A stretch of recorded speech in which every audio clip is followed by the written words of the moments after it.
হিসাবে ওই 2 বছর বয়সের সময় আমার সন্তানের জন্য যে আচরণ আমি করছি, ঠিক এখনো সেই আচরণের সাথে আমি সম্পৃক্ত।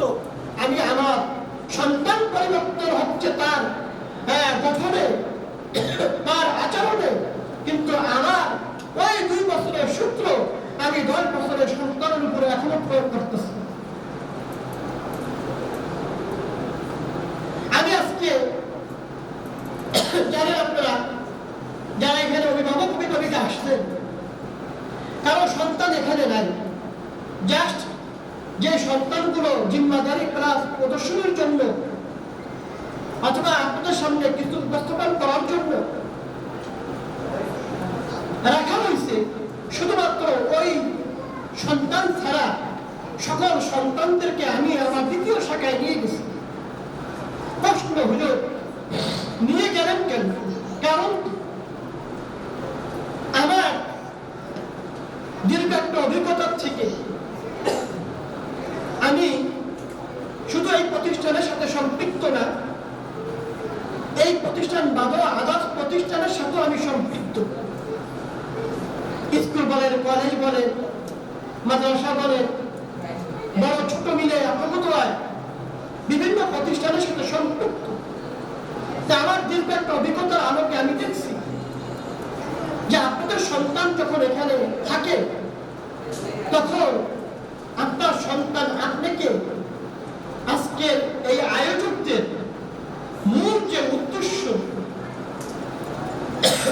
আমার সন্তান পরিবর্তন হওয়ার সাথে সাথে আমাকেও পরিবর্তন হতে হবে, এই উদ্দেশ্য থেকে সন্তান আপনাকে পিছিয়ে সরায় দেয়।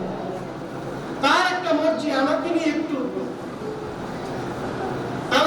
বাহিরে যেতে হবে, তার একটা মর্জি আমাকে কিছু কিনে দিতে হবে, অথবা সে এখানে উপস্থিত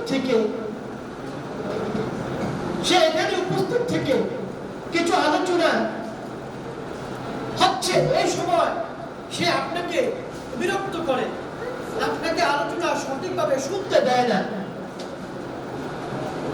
এখানে আমরা বছরে আপনাদের কাছ থেকে হয় 1-2টা সময় চাইনি, 365 দিন থেকে আমরা আপনাদের কাছে 1 দিন বা 2 দিন আমরা চেয়ে নিই। কারণ কি? কারণ হচ্ছে যে আমি আমার সন্তানের ড্রাইভার, আমার সন্তান হচ্ছে যাত্রী। আমি আমার সন্তানকে যদি ড্রাইভার হয়ে যদি আমি গাড়ি যদি আগুনে ফেলাই, আমার সন্তান আগুনে পড়বে। ড্রাইভার হয়ে যদি আমি আমার গাড়ি যদি পানিতে ফেলাই, আমার সন্তান পানিতে পড়ে মারা যাবে। তা আমি যদি দক্ষ ড্রাইভার যদি না হই, আমি যদি দক্ষ অভিভাবক যদি না হই, তাহলে তো আমি আমার সন্তানকে সঠিকভাবে পরিচালনা করতে পারবো না। তা আমার এই বিষয়গুলো জানার জন্যই মাদ্রাসা কর্তৃপক্ষ আপনার কাছ থেকে এই সময় চেয়ে নিয়েছে। তো এই সময়ের মধ্যে যাতে করে আপনার সন্তানের দ্বারা যদি বিঘ্নতা ঘটে, তাহলে মাদ্রাসার যে মূল উদ্দেশ্য এটা ব্যাহত হবে। এই জন্য সন্তানকে আপনার কাছ থেকে ফারেক করে দিতে, দূরে সরাই দিতে। সম্মানিত অভিভাবক অভিভাবিকা, আপনারা যদি এই বিষয়গুলো যদি একটু নজর না রাখেন, খেয়াল না করেন,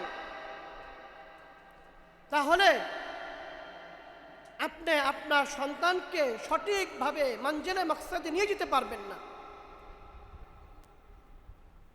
আমি আজকে এখানে অনেক আয়োজন করছি।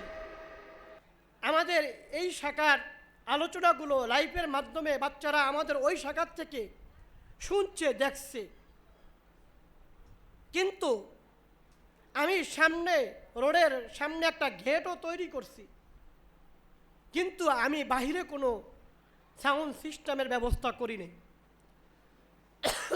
কারণ কি, যে আমি আপনাদের সামনে কিছু খোলা আলোচনা করার জন্য আমি আপনাদেরকে ডাকছি।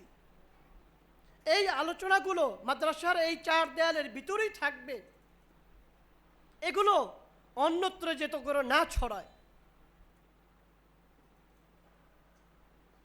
আমি আমার দীর্ঘ অভিজ্ঞতার আলোকে আমি মনে করি যে আমি আমার